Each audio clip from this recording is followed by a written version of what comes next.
Hello student, તો સ્વાગત છે ફરીથી આપણી યુટ્યુબ ચેનલ પર ક્રિષ્ના ક્લાસ. અને એમાં હવે આ લેક્ચરમાં આપણે જોવાનું છે સ્ટાન્ડર્ડ 10નું સોશિયલ સાયન્સનું ચેપ્ટર 22 પ્રકૃતિમાં પોષણ વ્યવસ્થા. કે પ્રકૃતિમાં કયા પ્રકારની પોષણ વ્યવસ્થા હોય છે એના વિશે આ ચેપ્ટરમાં આપણે જોવાનું છે. બરાબર. તેની થોડી ઘણી પ્રસ્તાવના પણ છે અને થોડું ઘણું અલગ અલગ બધી ડિટેલ્સમાં માહિતી પણ નીચે આપેલી છે. તો પ્રસ્તાવનામાં એમ છે કે કુદરતી વનસ્પતિ પોષણ પૂરું પાડવામાં માણસોનું કોઈ યોગદાન નથી. બરાબર. હવે આ જે બુક છે ને એમાં મેં છે ને ટોપિક વાઇઝ બધું લખેલું છે ડિટેલ્સમાં. બરાબર. તો એનામાંથી હું જે તમને આઈએમપી હશે એ તમને હું કહી દઈશ, એટલે તમારે એ બુકમાં તમારે નોટ્સ બનાવીને લખી લેવાનું. બરાબર. કે કુદરતી વનસ્પતિ પોષણ પૂરું પાડવામાં માણસનું કોઈ યોગદાન નથી. બરાબર. કુદરતી વનસ્પતિ છે, કુદરતી વનસ્પતિ જાતે જ ઉગે, માણસે એની કોઈ યોગદાન આપતો નથી.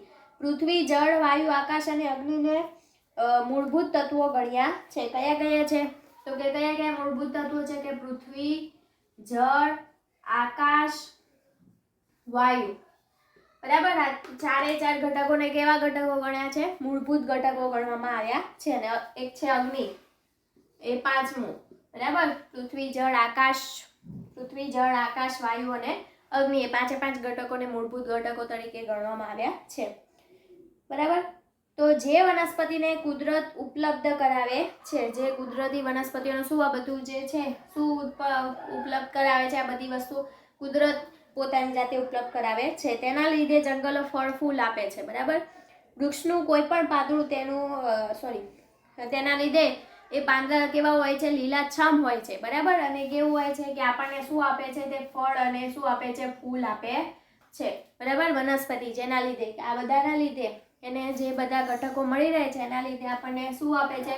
આપણને વનસ્પતિ ફળ અને શું આપે છે? ફૂલ આપે છે. બરાબર. હવે આ એક યાદ રાખજો, પદ્મશ્રી ડોક્ટર સુભાષ પાલેકરે આ પ્રકૃતિની વ્યવસ્થાઓને 4 પ્રકારે વર્ગીકૃત કરી છે. બરાબર. કોને 4 પ્રકારે વર્ગીકૃત કરી છે? તો કે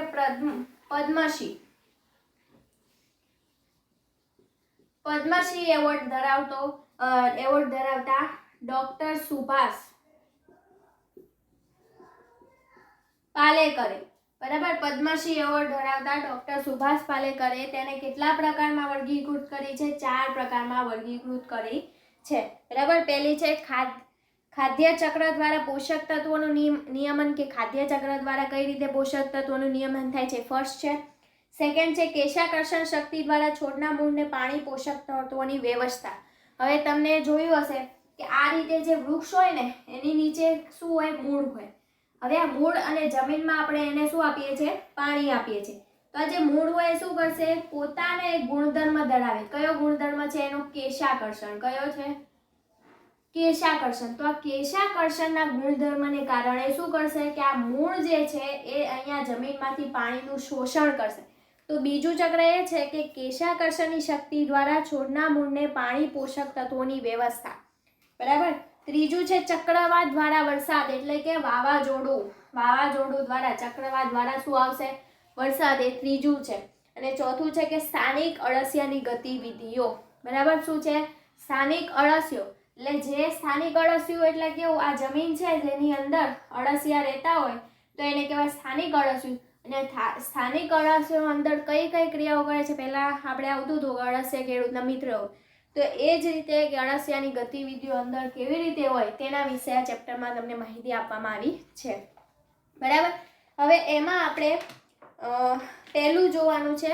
પહેલું છે ખાદ્ય ચક્ર દ્વારા પોષક તત્વોનું નિયમન. એમાં 3 છે ટોપિક, પણ આપણે અત્યારે આ લેક્ચરમાં 2 જ જોશું ને ત્રીજો ટોપિક લોંગ છે એટલે એની ડિટેલ્સના ચર્ચા નેક્સ્ટ લેક્ચરમાં કરવાની રહેશે. બરાબર. તો ખાદ્ય ચક્ર દ્વારા પોષક તત્વોનું નિયમન. તો પ્રકૃતિના વ્યવસ્થાનો એક નિયમ છે કે જે પણ તત્વો જ્યાંથી નીકળે છે તેને ત્યાં પાછું પહોંચવું જ પડે છે. બરાબર. પ્રકૃતિનો નિયમ શું છે?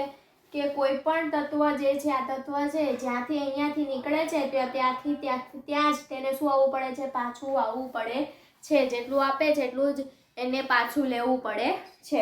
બરાબર. કોઈ પણ તત્વ પોતાની સ્થિતિમાં પાછું આવી જાય એનો શું છે? પ્રકૃતિનો નિયમ. પ્રકૃતિનો નિયમ શું કે છે? આ પૂછાશે 1 માર્ક્સમાં. કે પ્રકૃતિનો નિયમ, જો તમને ડિટેલ્સમાં ન કહો તો સિમ્પલ યાદ રાખી લો કે કોઈ વસ્તુ છે એ પાછું જાય છે તેની તે જ સ્થિતિમાં તે પાછું આવી જાય છે, તો એ જ છે શું છે પ્રકૃતિનો નિયમ. બરાબર, તો પ્રકૃતિનો નિયમ શું કહે છે?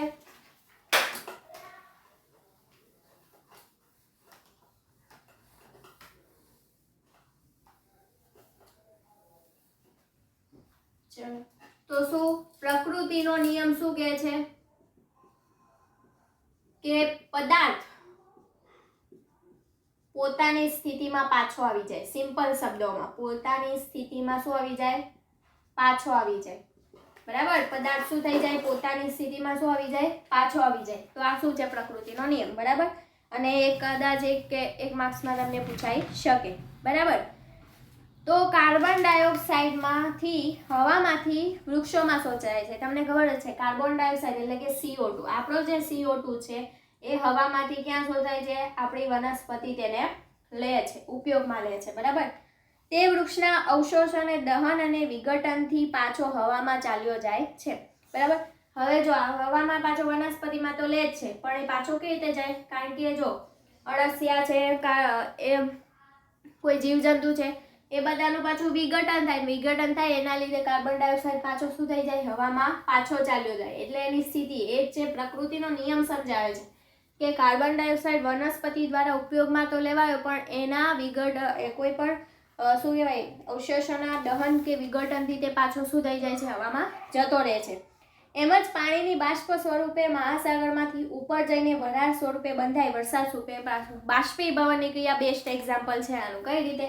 તો કે આ સૂર્ય છે એની ગરમીના લીધે આ પાણી શું થાય? ગરમ થાય. ગરમ થાય એના લીધે શું બને? વરાળ બને. વરાળ શું થાય?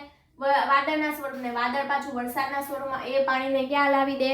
જમીનમાં, એટલે કે મહાસાગરોમાં લાવી દે છે. બરાબર, આ બેસ્ટ એક્ઝામ્પલ છે પ્રકૃતિના નિયમનું. તો તમે આ બે પ્રકૃતિનો નિયમ જો કદાચ 2 માર્ક્સમાં પૂછાય કે પ્રકૃતિનો નિયમ સમજાવો અને એના એક્ઝામ્પલ સમજાવો, તો તમારે શું લખવું પડે? આ એક કાર્બન ડાયોક્સાઇડ વાળું અને કયું લખવું પડે? એક આ લખવું પડે બાષ્પીભવનની ઘટના વાળું. બંને તમારે એક્ઝામ્પલ લખવા પડે. બરાબર, હવે એના 2 પ્રકારો, એના 3 પ્રકારો મેં તમને કીધા હતા. એમાં પહેલું કાર્બન ચક્ર છે, બીજું છે જળ ચક્ર. બરાબર, ત્રીજું છે એ પછી આપણે ચર્ચા કરીશું. પહેલું છે આપણે જોઈએ કાર્બન ચક્ર. કયું છે? કાર્બન ચક્ર. બરાબર, કાર્બન ચક્રમાં શું કહે છે? ધ્યાન આપજો. કોઈ પણ છોડના લીલા પાંદડા પ્રકાશ સંશ્લેષણની ક્રિયાના માધ્યમથી હવામાં જે કાર્બન લે છે તે ખોરાકનું નિર્માણ કરે છે. તમને ખબર જ છે વનસ્પતિ પ્રકાશ સંશ્લેષણ દ્વારા પોતાના વૃક્ષોમાં શું કરે છે? ખોરાકનું નિર્માણ કરે છે. પર્ણ દ્વારા થાય છે. બરાબર, તે કાર્બન છોડમાં સંગ્રહિત થાય છે. તે કાર્બન ક્યાં? આ બધો જે ખોરાક એ કાર્બન સ્વરૂપે, તો એ કાર્બન ક્યાં સંગ્રહિત થાય છે? તેના છોડમાં સંગ્રહિત થાય છે. આ છોડની આયુ સમાપ્તિ પછી આ છોડનું બેક્ટેરિયા દ્વારા વિઘટન થઈને અંગારવાયુ પાછો હવામાં શું થાય છે? મુક્ત થાય છે. જો આ થઈ ગયો પ્રકૃતિનો નામ. કઈ રીતે? તો કે આ પ્રકાશ સંશ્લેષણ કરે છે વનસ્પતિ, પર્ણ દ્વારા શું બનાવે છે? ખોરાક બનાવે છે. ખોરાકનું નિર્માણ શેમાં દ્વારા થાય છે? કાર્બન. કાર્બન એની અંદર શું થાય છે? છોડમાં કાર્બનનો જમા થાય છે. હવે આ કાર્બન જમા થાય છે તો જે વનસ્પતિ કરતી, જે પ્રકાશ સંશ્લેષણ કરતી જે વનસ્પતિ છે એનું આયુષ્ય શું થઈ જાય છે? પૂરું થઈ જાય. પછી એનું વિઘટન કોણ કરે છે? બેક્ટેરિયા દ્વારા તેનું વિઘટન થાય છે. શું થાય છે? બેક્ટેરિયા દ્વારા તેનું શું થાય છે? વિઘટન થાય છે. અને વિઘટન થયા પછી એનું આયુષ્ય પૂરું થયા પછી, વિઘટન થયા પછી એમાંથી જે આ કાર્બન છે એ કાર્બન પાછો ક્યાં જતો રહે છે? હવામાં પાછો જતો રહે છે. તો આખું શું થઈ ગયું? ચક્ર થઈ ગયું કે હવામાંથી કાર્બન વનસ્પતિ દ્વારા પ્રકાશ સંશ્લેષણમાં આવે છે, તેનો સંગ્રહ થાય છે, પાછું એનું આયુષ્ય પૂરું થઈ જાય એટલે બેક્ટેરિયા દ્વારા તેનું વિઘટન થઈને પાછો જે એ કાર્બન અંગાર વાયુ સ્વરૂપે એટલે કે વાયુ સ્વરૂપે કાર્બન ક્યાં જતો રહે છે? પાછો હવામાં જતો રહે છે. જે તમને પ્રકૃતિનો નિયમ સમજાવી શકે. આ કયું ચક્ર થયું? કાર્બન ચક્ર. તમને ખબર પડી ને કાર્બન ચક્ર એટલે શું થાય? બરાબર, હવામાંથી લીધેલો કાર્બન પાછો હવામાં ક્યાં ચાલ્યો જાય છે? જો છોડને સળગાવીને તો ધુમાડા સ્વરૂપમાં કાર્બન ડાયોક્સાઇડ હવામાં ચાલ્યો જાય છે. જો કદાચ વિઘટન ન થાય, વિઘટન ન કરી, તો જો એને સળગાવવામાં આવે તો એના લીધે પણ શું થાય છે? કાર્બન ડાયોક્સાઇડના સ્વરૂપે કાર્બન ક્યાં ચાલ્યો જાય છે? હવામાં ચાલ્યો જાય છે. અને કાર્બનનું સંતુલન હવામાં શું રાખે છે? સુનિશ્ચિત રાખે છે. પ્રકૃતિની વ્યવસ્થા રાખે છે. જે પદાર્થ જ્યાંથી નીકળે છે તે પદાર્થ ક્યાં જતો રહે છે, ત્યાંથી તે પદાર્થ ક્યાં જતો રહે છે, પાછો જતો રહે છે. બરાબર. તો આપણને શું દર્શાવે છે, પ્રકૃતિનો નિયમ સમજાવે છે. સેકન્ડ કે એ છે કે આ કેવું ચક્ર કહેવામાં આવે છે, કાર્બન ચક્ર કહેવામાં આવે છે. બરાબર. આવું MCQ માં તમને પૂછાઈ શકે અથવા તમને પૂછાઈ શકે કાર્બન ચક્ર શોર્ટમાં સમજાવો તો શું લખવાનું કે આ પ્રકાશ સંશ્લેષણ દ્વારા કાર્બન લે છે અને પાછો એ હવામાં ક્યાં ચાલ્યો જાય છે, હવામાં ચાલ્યો જાય છે. બીજું ચક્ર છે આપણું આવશે જળ ચક્ર. કયું ચક્ર છે, જળ ચક્ર. પહેલા આપણે કહ્યું હતું કાર્બન ચક્ર, કાર્બન ડાયોક્સાઇડ વાળું ચક્ર. હવે આવશે જળ ચક્ર. મોસ્ટ ટાઈમ બી લાઈન છે કે પૃથ્વીના 71% ભાગમાં શું છે, પાણી છે. કેટલા ટકા ભાગમાં, 71%. આ મોસ્ટ ટાઈમ તમને ખાલી જગ્યામાં પૂછાઈ શકે, MCQ માં પૂછાઈ શકે અને 1 માર્ક્સના ક્વેશ્ચનમાં પૂછાઈ શકે. એટલે યાદ રાખવાનું આ 3 અથવા તો ખરા ખોટામાં પૂછાઈ શકે, જોડકામાં આવી શકે. બરાબર. આ બધા આના માટે કે 71% ભાગ જેટલું આપણા શું છે, પૃથ્વી પર પાણી છે. સૂર્યના તાપથી આજે તમે બાષ્પીભવન વાળું જે કહો છો ને આમાં આવશે બાષ્પીભવન, કે સૂર્યના તાપથી મહાસાગરોના જળ સ્તરનું તાપમાન શું થાય છે, વધે છે. મહાસાગરો હોય આપણો આ સૂર્ય છે, જેના લીધે તમને સમજાવું તો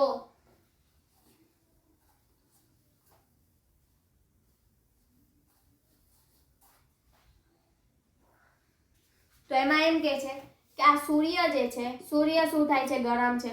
એ શું કરે છે, ઉર્જા આપે છે. આ આપણું શું છે, તળાવ છે. એની શું છે, તેના કિરણો ક્યાં પડે છે, મહાસાગર ઉપર. ક્યાં પડે છે, મહાસાગર ઉપર. તો એના મહાસાગર ઉપર શું થાય છે, કિરણો પડે છે. અને આ મહાસાગરો છે મહાસાગર અને આ સૂર્ય, તો એના લીધે આનું પાણી શું થાય છે, ગરમ થાય છે. શું થાય છે, ગરમ થાય છે, ગરમ થાય છે. બરાબર. એ કે છે. બરાબર. જેનાથી પાણીનું શું થઈ જાય છે, બાષ્પીભવન થઈને શું બને છે, વાદળો. તો આ ગરમ પાણીની શું બને, વરાળ બને. વરાળ દ્વારા એ પાણી ક્યાં જાય, આકાશમાં. અને આકાશમાં જાય તેના લીધે શું બને છે, આપણા વાદળા. શું બને, વાદળા. વાદળા વરસાદ સ્વરૂપે આપણું પાણી શું આપે, પાછો. તો આને કઈ ઘટના કહેવાય, બાષ્પીભવન. કઈ ઘટના કહેવામાં આવે, બાષ્પીભવનની ઘટના કહેવામાં આવે. તમને એમ પૂછે બાષ્પીભવનની ઘટના સમજાવો તો આ રીતે તમારે સમજાવવાની. બરાબર. આ આપણા દેશની ભૂમિ પર વરસાદના સ્વરૂપમાં શું કરે છે, પાણી વરસાવે છે. જે મોટા ભાગે ભૂમિની સપાટી ઉપરથી નદી નાળાઓ દ્વારા વહીને પાછું ક્યાં જાય છે, મહાસાગરમાં. જો હવે કોઈ નદી હોય કે તળાવ હોય, બધાનું પાણી ક્યાં ભેગું થાય, દરિયામાં કે મહાસાગરમાં જ ભેગું થવાનું છે. મહાસાગરમાંથી પાછા વરસાદ દ્વારા નદી નાળામાં કેવા ભેગું થશે. બરાબર. જે મોટા ભાગે ભૂમિની સપાટી ઉપરથી નદી નાળાઓ દ્વારા મહાસાગરમાં પહોંચે છે. જે પાણી ભૂમિમાં ઉતરીને ભૂગર્ભ જળ સ્વરૂપે સંગ્રહિત થાય છે. બીજું એ કે જે પાણી હોય છે એ અડધું પાણી ક્યાં, જમીનમાં સંગ્રહ થાય. ભૂગર્ભ જળ દ્વારા જમીનની અંદર શું થાય છે, એનું સંગ્રહ થાય છે. બરાબર. જે ઝરણાના રૂપમાં નદીઓ દ્વારા અંતે સાગરમાં પાછું શું થાય છે, ભળી જાય છે. બધું ક્યાં આવે, પાછું ઝરણા સ્વરૂપમાં પાછું ભળી જાય છે સાગરમાં. આ રીતે પ્રકૃતિની વ્યવસ્થામાં સજીવ સૃષ્ટિની જીવન વ્યવહાર માટે ઉપલબ્ધ થઈને પાણી અંતે સાગરમાં પહોંચી જાય છે. કે બધાનું શું થાય છે, કે બધાનું પાણી ભેગું થઈને ઝરણા સ્વરૂપે કે નદી સ્વરૂપે બધાનું ભેગું થઈને ક્યાં પાછું પહોંચે છે, મહાસાગરમાં. એટલે કે સાગરમાં જ પહોંચી જાય છે. તો અહીંયા આપણા જે પહેલું હતું ખાદ્ય ચક્ર દ્વારા જે હતું, એ ખાદ્ય ચક્ર દ્વારા 2 એના ટોપિક પૂરા થયા. એક કાર્બન ચક્ર, એક જળ ચક્ર. બરાબર. એ 2 પૂરા થઈને ત્રીજો બાકી છે. ત્રીજો નેક્સ્ટ લેક્ચરમાં. અને આ જો લેક્ચર તમને ગમ્યો હોય તો એનું લાઈક અને સબસ્ક્રાઈબ કરી દેજો, જેથી નવા વિડીયોની નોટિફિકેશન તમને મળતી રહે. તો હવે આપણે મળશું નેક્સ્ટ લેક્ચર.